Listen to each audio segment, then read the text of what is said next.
Thank you for visiting our channel. Please like, share and subscribe for more exciting food videos. In this video, we're exploring the bright and crunchy flavors of Som Tum, Thailand's famous green papaya salad. If you walk down a busy street in Bangkok, there's a good chance you'll spot a small cart piled high with pale green papayas and a big clay mortar. That cart is often selling Som Tum, Thailand's famous green papaya salad.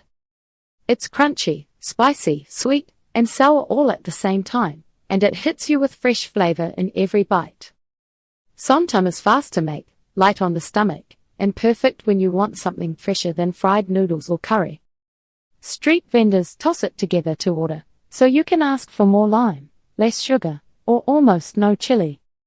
In this video, you'll learn what Som Tum is, how it tastes, the key ingredients, simple steps to make it at home, and easy ways to control the heat. What is Som Tum and why do Thai people love it? Som Tum is a green papaya salad from Thailand, especially from the Isan region in the northeast. It has strong links to Lao cuisine, and you'll find similar versions in Laos and across the Mekong area. The name explains a lot. Som means sour, and Tum refers to pounding in a mortar.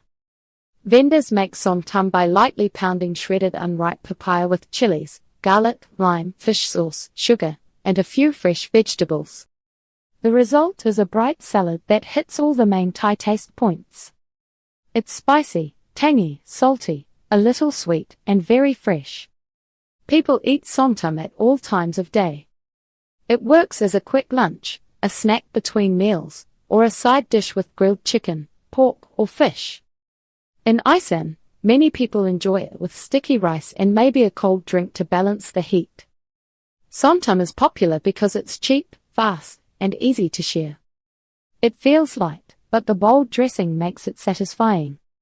The textures are a big part of the joy: crunchy green papaya, juicy tomato, crisp beans, and sometimes soft roasted peanuts on top. Compared with many Western salads, Som Tum has more sauce, more punch, and usually more chili. Som Tum versus other Thai salads, like lab and yam. Thai food has several famous salads, and they're all a bit different. Som Tum uses shredded unripe papaya as the main ingredient, so it's very crunchy and vegetable heavy. The dressing soaks into the papaya strips and gives each bite strong flavor. Lab is a minced meat salad, usually with pork or chicken, mixed with lime juice, fish sauce, toasted rice powder, and herbs. It tastes bright and spicy, but the focus is on the meat, not raw vegetables. Yam salads, like yam woon sen, often use glass noodles, seafood, or slices of meat with herbs and a sharp dressing. If you're new to Thai food, Som Tum is a great first salad. It feels light and fresh like a summer dish, but you still get big flavor from lime, chili, and fish sauce. You can start mild, then work your way up to spicier or richer salads like lab once you feel ready. Key Som Tum ingredients and simple variations you can try. You do not need a huge Asian market to make a tasty plate of Som Tum at home. Once you know what each ingredient does, you can swap things around and still keep the spirit of the dish. Stay tuned for part 2. Thank you for watching. Please remember to like, share and subscribe.